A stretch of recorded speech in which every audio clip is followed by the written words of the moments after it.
Hello and welcome back to Let's Get Real, Canadian Perspectives on Fundraising. I am Lisa McDonald and I'm the editor of Hillborn Charity E-News, and with me here is, as my co-host, is Ed Sluga, PG Growth, and we are thrilled to welcome back for the third time on-demand performance from his PG Growth colleague, Peggy Killeen. Hi. Welcome. Good to be here again. Yeah, third time lucky. Yep. Well done. Yeah, I am lucky. We better watch it, Peggy. This could become a permanent thing. I'm just saying. Oh, all right. Watch my back. So we have some interesting things to talk about today, folks. And we're going to lead off with you, Peggy. All things legacy giving, this passion area of yours. Take us into it. What has got your attention this week that we're going to be speaking about? Good. Well, what got my attention is an article that was part of a BBC report called "What Will People Remember About You After You Die?" Thinking about your legacy now could be good for you. So actually, Ed passed this article on to me, very fascinated by it. And I think that it's a good thing to talk about, just as a kind of, I guess, validation of some of the things that we in Planned Giving talk about quite a lot. But I think what this article is doing is actually giving us that validation. And the article focuses on the effects on your mental health when you think about your legacy. This is legacy in general. So they don't particularly focus on Planned Giving, for example, but obviously that's the first thing that we think about. And what, for us in Planned Giving, we know that many people still think that what we do is about money and tax strategy. Still one of the things that people think when they think about Planned Giving. But we know that underneath it, that there's much more going on. Human stuff going on. People are wanting to know that their life mattered. So one of the strongest ideas in the article is that legacy is not just about money. And the research broke it into three categories: biological legacy, material legacy, and values legacy. And values obviously is the one that we think about a lot. But I just wanted to talk about what people, to kind of give you the idea of what the mental health component is. The biological legacy is about how your biological legacy are your descendants, if you have children, the family that you leave behind. And it also, interestingly enough, for me anyway, I don't know about any of you, but includes your physical body. So maybe others who are listening to us here and work at hospital foundations or medical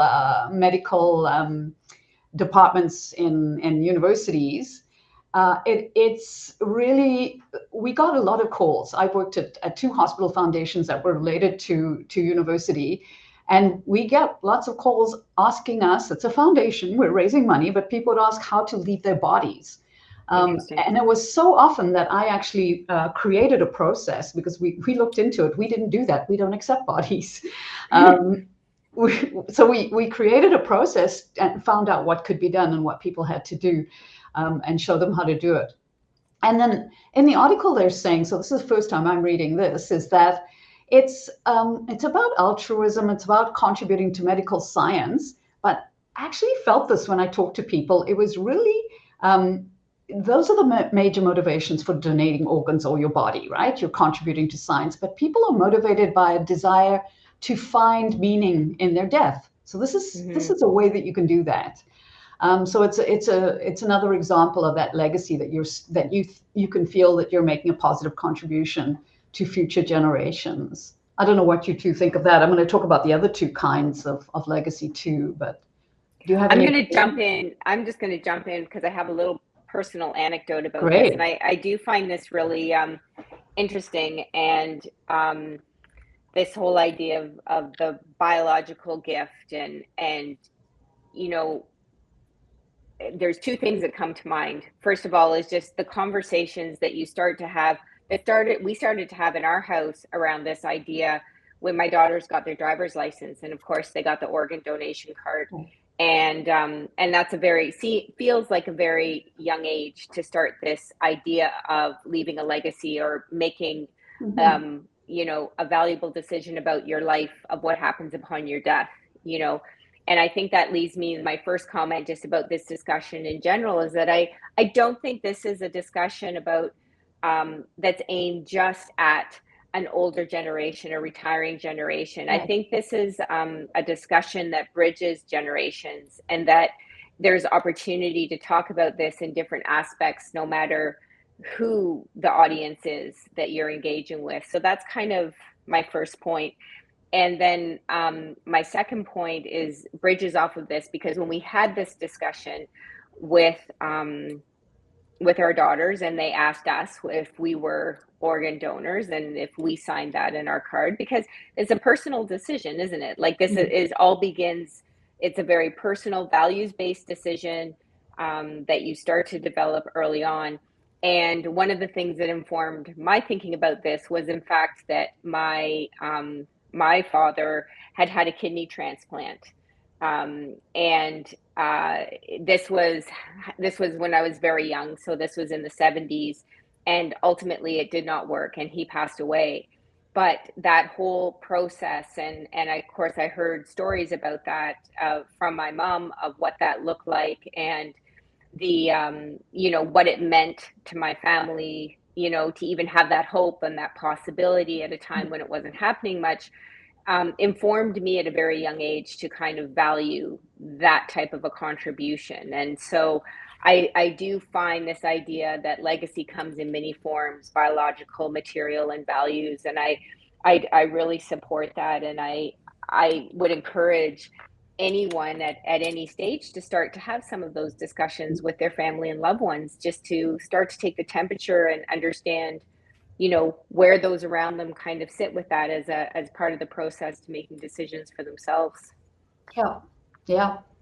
Well, thank you for sharing that. Yeah, and one of the things that kind of, one of the things that we often say at legacy giving events, whether it's speaking to a board of directors or speaking to a seminar or webinar of individuals who are thinking about a legacy gift, or and this of course extends this whole notion of legacy. I understand that.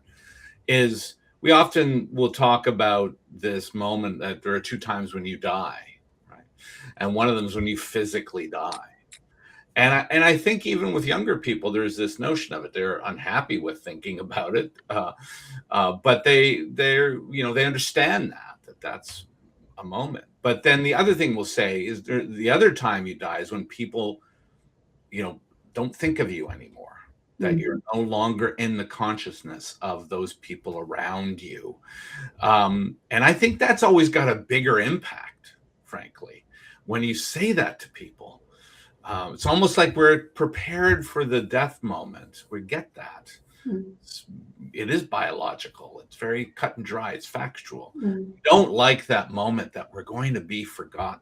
And I did, in discussing this with you, Peggy, before, it was the whole notion of a legacy is good for, all of these legacy ways of expressing legacy is good for your mental health. Yeah. Which, I think, and you'll probably get into this a little bit more, but I think it's an extension once again. If you take the logical extension, we as fundraisers knew that people, when they talk about their giving to an organization, they felt good about themselves. And then Russell James, made that scientifically proven. Now this is one step further. This is not just you feel good about yourself when you think about giving, think perhaps about your legacy. It's better for your health, generally speaking, to be thinking about this. And in a lot of ways, not even doing the act of creating a gift or signing a donor card for your organ if you pass away. It's the whole notion of thinking about it, which makes people feel good. So that's exactly it. I mean, the material legacy is they talk about next, which is your wealth, your possessions. So philanthropy, so that's the one we know about, leaving a bequest or passing on valuable belongings to either to an institution or to your family, heirlooms, photographs, journals. So it's a way of passing down family history. And of course of supporting charity, and we can talk about that later because that's what we're about. But the third category that they talk about is the values and beliefs, and that's what most people most want to pass on as their legacy is that third category, is they want to pass on their values and beliefs. I don't think that's a surprise to you two either. No. Yeah. No, not really. So what it means for us in planned giving, I think we all know, is that for many donors, that is what a planned gift is. They want to pass forward their values, and a bequest is a symbolic way to do that. It's a gift that says something, this mattered to me. So this cause mattered to me. I want this mission to continue into the future when I'm gone. I want future generations to benefit from the work that this organization does. And so Ed, you mentioned the mental health. Why does this matter for mental health? And that is really where the article, like you said, it gets really interesting, because the research is saying that thinking about legacy helps you move from anxiety about death, and they call it death anxiety, literally, to reflecting about death. So death reflection. And anxiety about death is fear, it's avoidance, it's denial. And death reflection is more thoughtful. It's triggering those questions like, what matters to me? Who did I help? What's going to continue after me? And so it's suggesting that people who engage in that kind of thinking about their legacy often report greater peace of mind, stronger sense of meaning, more motivation in their lives, and more connection to others. So that was really what was interesting about it. But the aspect, and I think you just touched on it, Ed, but the aspect that they mentioned in the article that resonated really with me, because I've done work with several organizations whose mission is actually to provide that end-of-life palliative care, is that when someone's actually intentionally facing the end of their life. So you've gone to palliative care, you know what that's about. And that could be young people as well as older people, right? It's palliative care is for when that decision has been, that that's something going to happen quite shortly. And so it's no longer theoretical, it's really reality. And many of these organizations, hospitals and palliative care centers, hospices, they now facilitate what they call legacy work or legacy activities. And this is things like writing a letter to your children or your grandchildren, even if they're not born, your grandchildren, for example. I remember meeting people who said, I know that there will be grandchildren, so I'm going to write to them so they get to know who I am and what my values are. Creating scrapbooks, recording family history. I worked at one where there was a lot of art, creative art therapy, they called it, doing art projects. And then something they mention in this article is preparing an ethical will. So not a will about your possessions or a legal document, but just passing on your values in a will and your life lessons, your hope, your advice. Yeah, that I thought was really, really powerful to hear, that just doing those activities makes people, that's the kind of therapy, I guess, that makes you feel better and no longer in denial. Yeah, if I can, that last point's really fascinating to me. And just to put on a practical plane for a lot of those who, work in charities or work in, in fundraising and not-for-profits, particularly in this area. And we've heard this, I've heard it throughout my careers. Why would our organization that is dedicated to, preservation of wildlife, or the even a building of sports programs for children, or you can name the various things that are out there, and quickly people both internally and externally, and I mean the external sort of senior leadership being volunteers, board members primarily, will ask the question, why is it that we're providing information about legacies like this? That doesn't make any sense. It's two things. One is we need the money now. Our need is now. It's not for later. It's not a legacy gift. It's not the future. It's right this minute. And also, why would we're not expert in some of the things that we talk about in legacy giving marketing materials. And I think this kind of touches on it. It's really not about any of that. It's about values. It's about allowing someone the ability to connect their values with your values in what legacy does, is a meaningful way beyond just this transactional nature of giving a gift today. That the values are expressed there as well. But isn't that the whole point of charity? I mean, or at least what we would call an enabling priority. The enabling priority of every charity is to provide a conduit where their supporters who are unable to give direct programs and direct service and direct connection are able to express their values through you. Mm-hmm.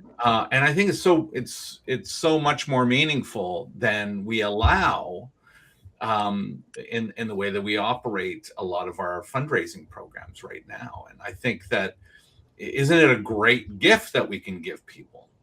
The idea that they can take a moment to reflect on themselves and their legacy, and perhaps, just perhaps, they might connect that legacy with us.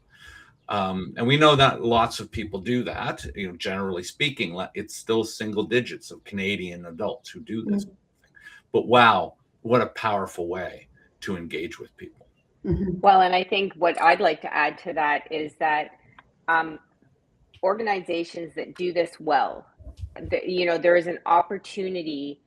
It's that word about connection. There's an opportunity to connect, and the idea of legacy to me, it creates a level playing field that is available to anyone to have these kind of discussions about values and about things that they believe in. I mean, my first thought when you were talking about this idea was family philanthropy, Peggy, and we talk mm-hmm. about family philanthropy in terms of a way of passing on values, and it's in a more formalized structure. And then sometimes this is where we're dealing more with donors who are of higher net worth, who have set up family foundations and things like this, and they see this as a vehicle, as a way to continue and formalize their values through giving. But to me, it goes far beyond that, and these are conversations any individual can have with their philanthropic charity of choice, if you will. Like, there's mm-hmm. an opportunity to share and create that connection and have meaning from a life and from values that they've hold through their own life experience, that it doesn't matter what your giving level is at. It is about just upholding that experience and valuing it and then continuing on. So I love the idea in this discussion too around values is leveling the playing field. It makes this type of giving accessible to anyone, and to take that movement from more anxiety to reflection, and everyone deserves that opportunity to reflect on their life lived and what has mattered to them, and align themselves, if they can, to an organization who can continue and perpetuate that on in whatever form that looks like.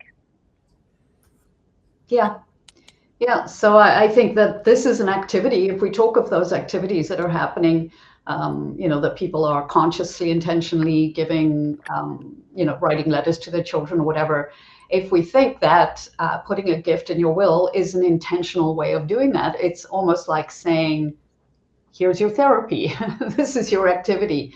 I'm not saying that we should say that to people, but I do say that we should be having the right kind of conversations. We say this over and over, but it's really worth repeating that when we talk and train people in this area of work to have those kinds of conversations. And often they're afraid to have these kinds of conversations because they think that they're going to be talking about death instead of about life, which is exactly what I always say. No, it's not about death, it's about life.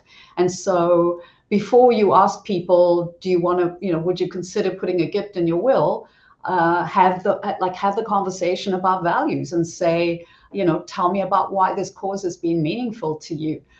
What do you hope people will carry forward from your life in terms of what your values are for having supported us, and what shaped your values, and what kind of future do you want to help create, so that people start to be in that frame of mind that they're thinking about legacy, not necessarily the financial legacy, but it's a way to get people into that autobiographical part of their brain that Russell James talked about. And I know you mentioned it, Ed, but I think what's great is that research that Russell James did about thinking about legacy giving is the area of your brain that's connected to your life story. I think this just basically just validates that. It's just telling us, yeah, that's exactly it. And it's also not just that part of your brain lighting up, it's you feeling good, feeling better. So Peggy, if I can just, if you were giving a piece of advice, if you were saying what is something a charity could change in their approach, something that they could do better, where's an opportunity to learn from this, I take it that the area that you would zero in on is the approach to the conversations about life, not death, and or is there something else that you've seen that charities could do better, or that they're just kind of missing the boat on right now? I think a lot of charities are still approaching planned giving too technically and focusing too much on the tax advantages and the estate vehicles and the legal structures, which are important. They matter, but I think the deeper conversation should be focused on a bit more about, what people's impact is going to be, what meaning this will bring to others, and then that thing about this is not a morbid topic, is what we're hearing. Thinking about it, talking about it is very valuable to us, obviously, as organizations, to be able to have that conversation so people can consider how they would like to leave a legacy. But it's also very valuable to the people we're talking to. We're giving them an opportunity to do that legacy work. Life affirming is what comes to mind. Yeah. It can be a very life affirming conversation. Yes. Ed, before we wrap up, any final thoughts from you? Well, I guess the only thing is that, and we've touched on it a bunch, but I just wanted to lean into this notion of this two things. One is this mental health, aspect to this. People who engage in this, it's good for their mental health. And it's one of the things that we've been talking about a little bit over the last little while is planned gifts being gifts of wisdom. And I know that sounds like a marketing position, and it is kind of a marketing position, but it's true. It is actually a gift of wisdom. And I think this is, kind of reinforcing that it's a wise, thoughtful, life affirming, and also mentally strengthening approach to the way you live your life. And that's wisdom. That's wise. And I think that, sometimes I get a little bit jaded having worked in this part of our fundraising business for 30 years, but it's always nice when there's a moment to center ourselves and think, this is a really great part of what we do. It's not appreciated enough, Peggy. I would think you would agree. But it's a really wonderful way to raise awareness, raise connection, and of course, raise dollars for important organizations. I think that's a great place to leave off. So thank you, Peggy, for bringing that study forward and for talking about, I feel like this has been a conversation about mental health that is kind of a good news story.